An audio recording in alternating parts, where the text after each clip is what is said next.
Now in the next surah, Surah Anam 6 and ayah 137, وَكَذَلِكَ زَيَّنَ لِكَثِيرًا مِنَ الْمُشْرِكِينَ قَتْلَ أَوْلَادِهِمْ شُرَكَاؤُهُمْ لِيُرْدُوهُمْ وَلْيَلْبِسُوا عَلَيْهِمْ دِينَهُمْ وَلَوْ شَاءَ اللَّهُ مَا فَعَلُوهُ فَذَرْهُمْ وَمَا يَفْتَرُونَ.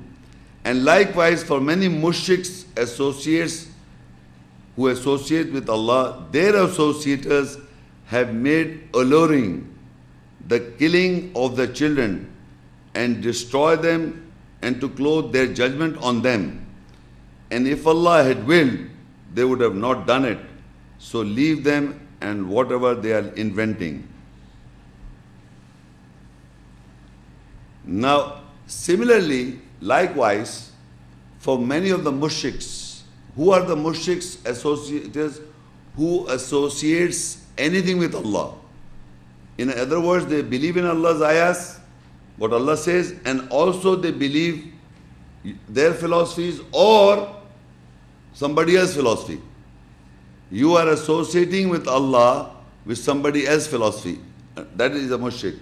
So Allah said, likewise, for many of the mushriks, associates, their associates with Allah have made alluring, meaning making it beautiful, the killing of their children and destroying them and to clothe their judgment on them. Means what they think is right, they make sure the child believes that. So this is how the father or the parents should be very careful. Since you are programmed into certain philosophies, into certain ideologies, and the associates who have been believing in the Quranic ayahs and at the same time they are telling you something, so you listen to them, and when you listen to them, it allures you to kill your children and destroy them and clothe them their own judgment upon them. So what they think is right, they make sure the child believes that. What the father or mother thinks right in their perspective, they make sure that it is being done. And the child can understand why it is I'm being forced like that. Because of he doesn't have intelligence. So this is how the mushriks, because my father must have come to know from people that this is good, it will go to, this thing will take him to Jannah. So that is why I make sure to do so. Anyway, the killing of the children, destroy them and clothe them to the judgment. How you kill and destroy is because you are forcing something which is not understanding the people. The child cannot understand why I'm being treated like that because of his less intelligence, because he doesn't know. And if Allah had willed, they would have not done it. So leave them and whatever they are inventing.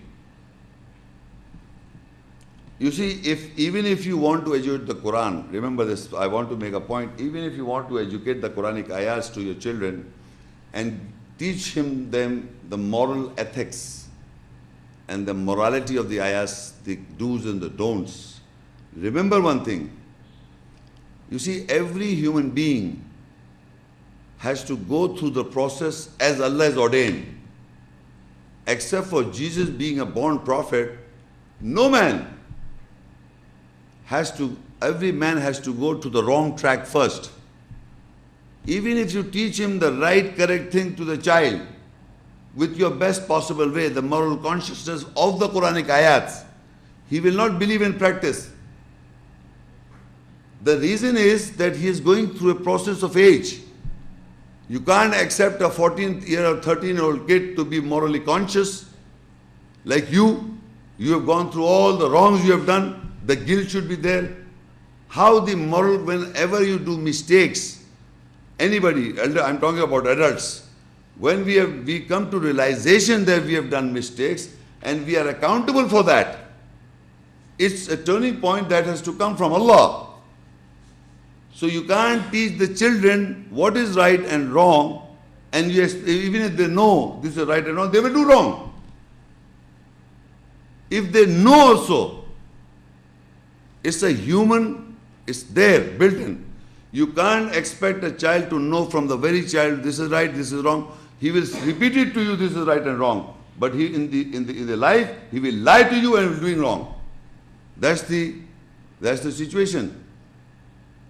So in spite of the fact, educating the Quran also, people say, well, from the childhood we must teach the Quran to the child. Child is a child. He wants to, he thinks you are a backward person. So he wants to go forward in life. He thinks that he knows more better than you. So he wants to live the life as you were young and you led the life. You now making your child to do what you are doing at this old age, not properly also. You are not even so inspired to do the right way. So you see, this is why even in people who are being educated in the schools of religion, they have just memorized it. They have got good brains, they have understood it, but they don't practice. They are just giving sermons for the people to educate, this is what Quran says or what this religion is. But don't expect the young kid to practice. Until Allah guides.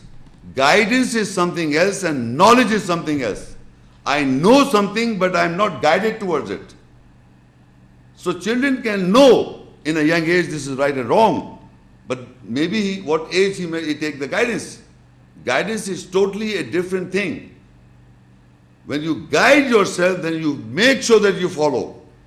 So teaching, we should teach the children from the childhood. People think, I have not studied, I must make sure that I must teach my children right. Because I was ignorant of so many things, so that doesn't mean he will take guidance. Guidance is you turn your life towards Allah and you are conscious of it and you want to amend your life. So you can't expect a young child, until it's an exceptional case, that he wants to be right in the nearness of God from the very childhood. Masses, I have not come across that children are living or conscious of the Quran or taking guidance. They may be memorizing, they memorize in the schools and get A grades. This is going on.